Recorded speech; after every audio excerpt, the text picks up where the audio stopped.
मेरा राउंड शुरू हुआ है और मैं देख पा रही हूँ कि यहाँ पे ये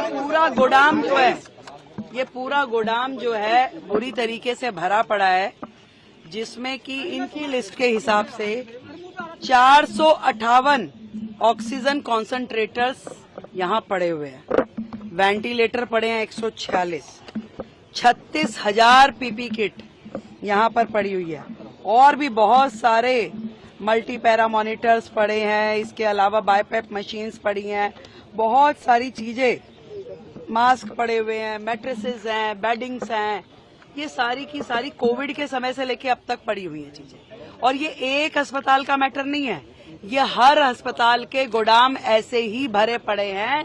जो कल मैंने हाउस में बोला था, करोड़ों रुपए का मटेरियल यहाँ पे मिट्टी हो रहा है। आज यदि हम किसी एक्सपर्ट से इसे दिखाएं भी तो भी ये यूटिलाइज होने की स्थिति में नहीं है। ये केवल आपके गोदाम भरे हुए हैं आज की डेट में, जिसे आप इस्तेमाल नहीं कर सकते। कोविड से लेके अब तक आप मानिए कि 458 ऑक्सीजन कॉन्सेंट्रेटर्स एक अस्पताल में पड़े हैं। बाकी के अस्पतालों की क्या स्थिति है? और जो 7 बिल्डिंग जो उस समय कोविड के समय में बननी थी, जो आनन फानन में इन्होंने संजय गांधी में उन्होंने पार्किंग में ही बना दी बिल्डिंग। यहाँ पे इन्होंने पीछे के एरिया में, क्या एरिया वो स्पोर्ट्स ग्राउंड था, उसमें खड़ी कर दी बिल्डिंग, जिसमें किसी भी तरह की अस्पताल के लायक कोई फैसिलिटी नहीं करी गई। अनप्लान्ड तरीके से केवल एक पोटा केबिन जैसा स्ट्रक्चर खड़ा कर दिया गया, जिसपे करोड़ों रुपए की लागत से करोड़ों। कहाँ है हमारे हेल्थ सेक्रेटरी? हाँ जी, आइए। ये जो पीछे का पोटा केबिन बना, वो कितनी लागत का बना हुआ है? अभी तक कितनी लागत लगी है उसमें?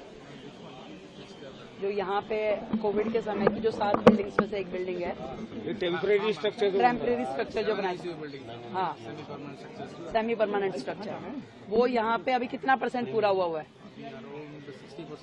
60% पूरा हुआ है। कितनी लागत से बना था ये?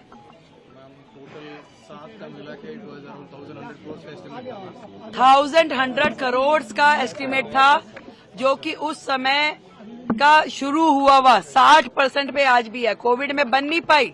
वो सारे के सारे जो थे सेमी परमानेंट स्ट्रक्चर जो थे, 7 में से एक भी बिल्डिंग पूरी नहीं हुई और वो 1200 करोड़ से ज्यादा की लागत की पूरी सातों की सातों बिल्डिंग थी। और आज की डेट में अगर उसको रिवाइज एस्टिमेट भी माने तो लगभग 2000 से ऊपर तो 6 महीने पहले का इनका एस्टिमेट था।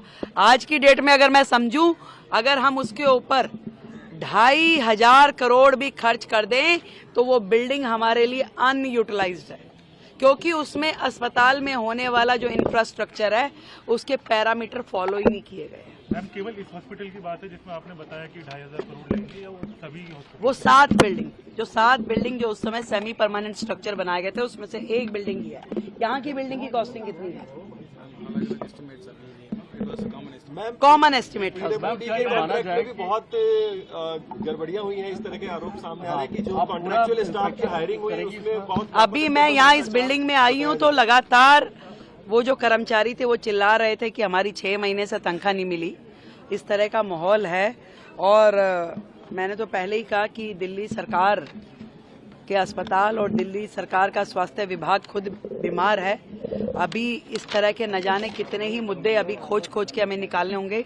जो लोग चिल्ला रहे हैं कि 2,500 दीजिए, पहले वो ये देखें कि दिल्ली सरकार वो किस हालत में छोड़ के गए हैं। कितना करोड़ों रुपए का उन्होंने नुकसान दिल्ली की जनता का किया। आज इतना हजार सामान अस्पतालों में सड़ रहा है। ये एक अस्पताल की बात नहीं है, ये सारे अस्पतालों में इससे बड़ी बड़ी सूचियां पड़ी। आपने खुद पूरे के पूरे उसकी गोदाम की हालत देखी, आप बिल्डिंग की हालत देखिए। कर्मचारियों को तनख्वाह नहीं है, अंदर इंफ्रास्ट्रक्चर नहीं है, चीजें नहीं है। इस बीमार हालत का जिम्मेदार कौन है भाई? आज हमें तो इस स्थिति में आप देखे जा रहे हो। हम इसके लिए प्रयास करेंगे चीजों को ठीक करने की। आपने पूरे के पूरे सिस्टम को डिफंक कर दिया।